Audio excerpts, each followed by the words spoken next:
To be human is to lie. It is to always shuffle through outward personas. It presumes constantly changing one's personalities in response to the situation at hand.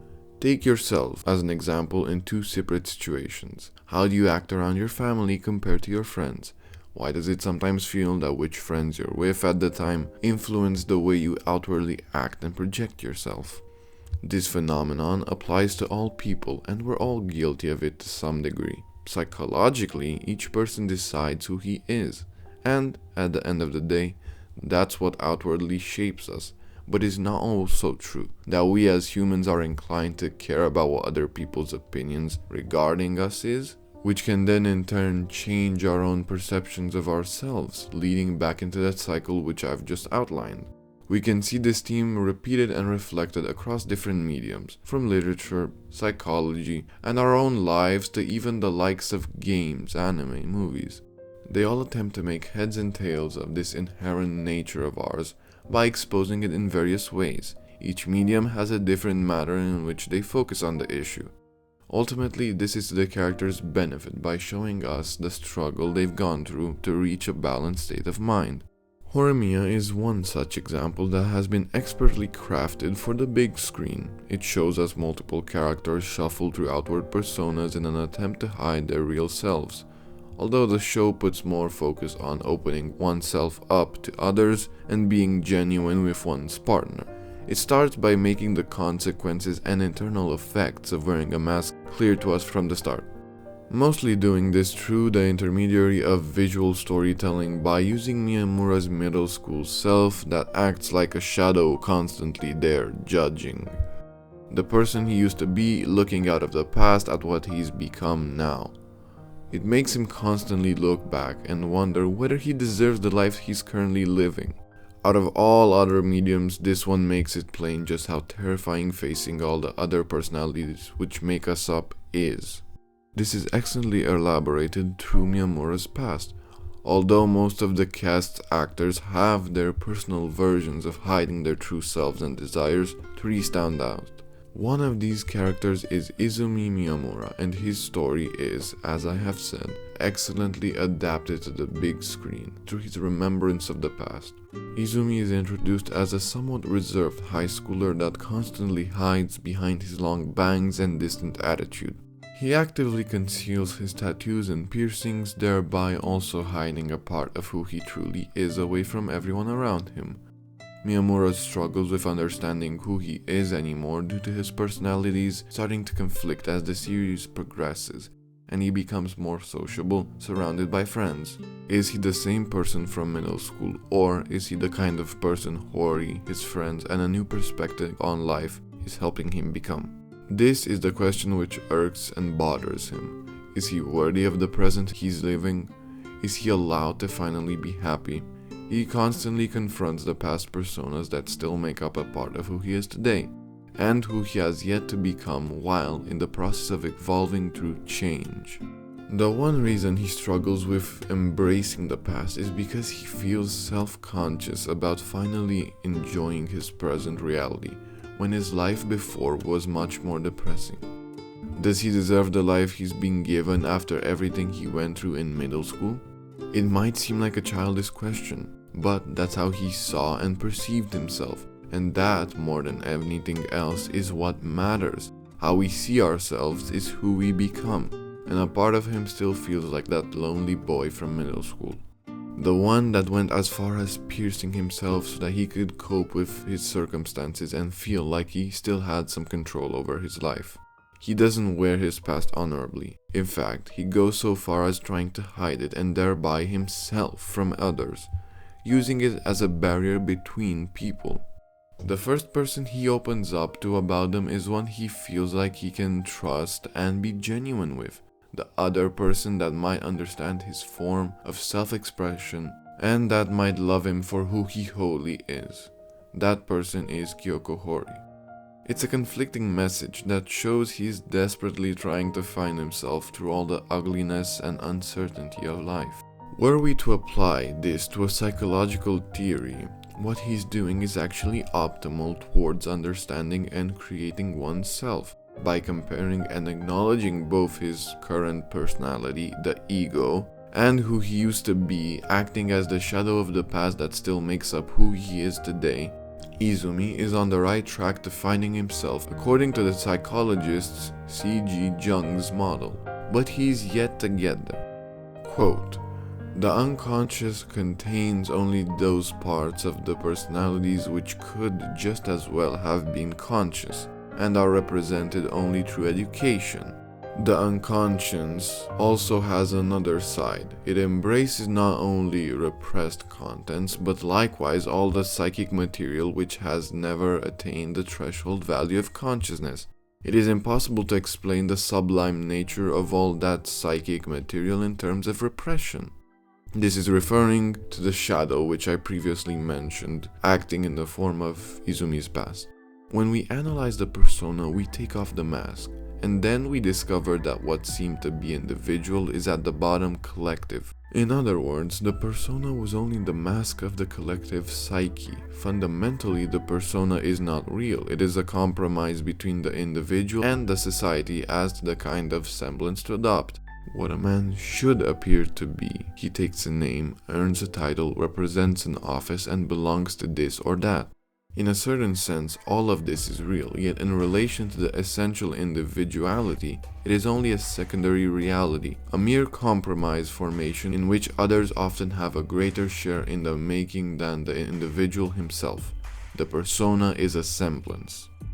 This sheds a greater light on the personas and how they impact our personalities, being masks derived from social norms.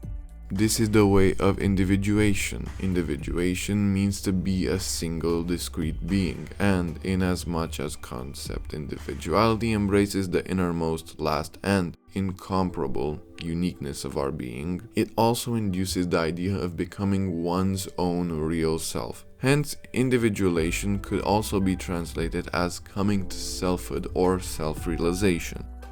So, to reiterate these ideas into Miyamura's character, we would be able to divide his present changing self as his ego, while his middle school representation of his past psyche is his shadow.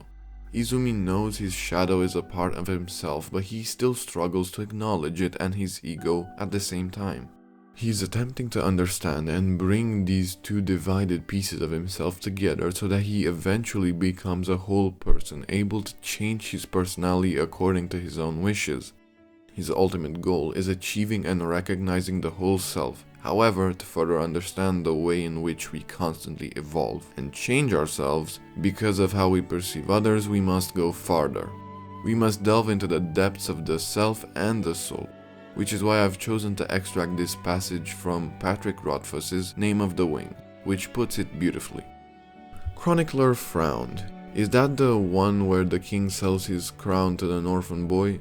Bass nodded, and the boy becomes a better king than the original. The goose girl dresses like a countess and everyone is stunned by her grace and charm. He hesitates, struggling to find the words he wanted. You see, there's a fundamental connection between seeming and being. Every Fey child knows this, but you mortals never seem to see. We understand how dangerous a mask can be. We all become what we pretend to be. Chronicler relaxed a bit, sensing familiar ground. That's basic psychology. You dress a beggar in fine clothes, people treat him like a noble, and he lives up to their expectations. That's only the smallest piece of it, Bast said. The truth is deeper than that. Bast floundered for a moment. It's like everyone tells a story about themselves inside their own heads, always, all the time. That story makes you who you are. We build ourselves out of that story. This plays further into how we as humans tend to let outside opinions influence us, but as stated above, all of that pales in comparison to the changes we inflict upon our personalities based on our own perceptions of ourselves. The passage continues. Think of what he said today. People saw him as a hero, and he played the part. He wore it like a mask, but eventually he believed it. It became the truth. But now, he trailed off. Now people see him as an innkeeper, Chronicler said. No, Bass said softly. People saw him as an innkeeper a year ago. He took off the mask when they walked out the door. Now he sees himself as an innkeeper, and a failed innkeeper at that. You saw what he was like when Cobb and the rest came in tonight. You saw that thin shadow of a man behind the bar tonight. It used to be an act. Let us go a bit beyond Izumi for the moment. We'll come back to him later. And consider some other examples of characters that struggle to be genuine themselves. The first of these is the aforementioned Kyouko Hori, who is Miyamura's girlfriend. She is presented as being a capable person that due to her mother's absence has been forced to become independent from an early age. This later reveals a vulnerable side of her, showing she's never felt like there has ever been a person she could rely on to be there for her before Miyamura came along. From the first episode, Hori is presented as being a caring person that immediately rushes from school to clean the house, cook, and pick up her brother. Her mother and father are both emphasized as being parental figures that are often not there. Not out of any malice, but simply because they've given a greater part of themselves up to work, though even this seems to slowly change as the series progresses. The story debuts by showing us both of the main characters' vulnerable sides, the parts of themselves that they hide away at school. A coincidental meeting between the two allows them to inadvertently discover the other's guarded personalities. Having someone that knows her better like Miyamura is not the innate solution to all of Hori's problems, but it is the right start. And gradually, she begins to feel like he will always be by her side to help her shoulder the burden. It is around then that she begins to love Miyamura and tries to understand him while also laying her own soul bare to him. With Miyamura by her side, Kyouko finally feels like she can be understood and loved by at least one person. To her, he is that someone she can always rely on, the one that knows her best. The last character that bears mentioning from Horimiya is Yuki Yoshikawa, who is one of our secondary characters that regularly sacrifices her wishes and desires for the benefit of others. She's not one to push or impose her will on other people, and so many things she wants fall out of her grasp because of that. Yuki struggles with admitting she desires something, whether it be to herself or those around her. She puts on a front while trying to distance herself away from the very thing she craves for. Yoshikawa will lie through her teeth about wanting a thing simply because she's insecure and unable to make her wishes known, only to afterwards kick herself for doing so and being so pathetically bendable. It's plain to see that were we to apply her situation to our previous psychological principle, Yoshikawa is a person that puts on a front because she does not want to make claims to something that might lead to any sort of confrontation. She's a rather neutral person by nature that's quick to shy away from committing fully to a single view. This is a deliberate persona meant to distance herself from a thing or a person due to not being confident enough to reach out and seize it. Though in the end, she does manage to overcome this problem of hers when she realizes she loves Toru Ishikawa and is unwilling to let him slip away. Of course, this does not mean she radically changes who she is and her personality with it, but she does become slightly more assertive and able to pursue the things she loves.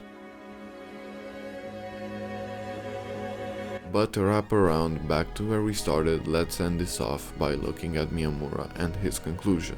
By the end of the story and graduation, we can see that Miyamura has confronted his ego, being his current position in life, encompassing the newfound happiness in finding friends and a lover that understands him, and by accepting his shadow, the past self that still haunts him and holds him back from pursuing the future before him. Izumi finds his true self and becomes complete, embodying the professor's psychology of finding oneself by confronting one's ego and shadow, ultimately coming to understand each and coexisting in a beautiful reality, a life in which Miyamura can find happiness and strive towards his best possible future, alongside his lover and friends, even beyond graduation.